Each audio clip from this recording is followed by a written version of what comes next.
Malcolm X, c'est un parcours d'émancipation personnelle. Quand on voit son parcours, l'émancipation, ça fait peur en fait aux gens.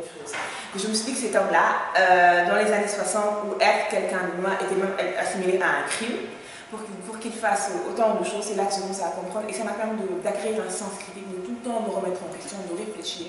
Il a vraiment réussi à transcender ses problématiques personnelles. Quand je dis personnelles, c'est au sens en tant qu'afro-descendant, et il est devenu un penseur de l'universel. Et ça, je trouve que c'est vraiment fondamental. Ici, on va l'appliquer au quartier populaire et pas forcément aux Noirs, ses écrits finalement. Le fait de ne pas aller voter, le fait d'être révolté, d'être oppressé, c'est le riche et le pauvre. Certaines personnes l'accusent de prôner la suprématie de la race noire.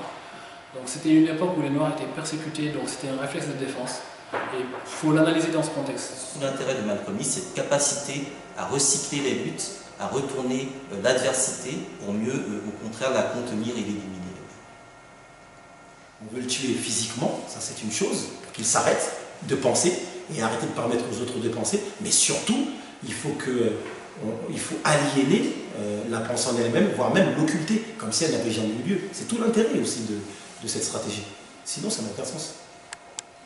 Ce qui est sûr, c'est qu'aujourd'hui, on se représente Malcolm X un peu comme Che Guevara ou comme Mandela. Ça veut dire qu'on les met sur des t-shirts, mais finalement, on ne sait pas forcément tout ce qu'ils ont fait et tout ce qu'ils auraient pu faire encore.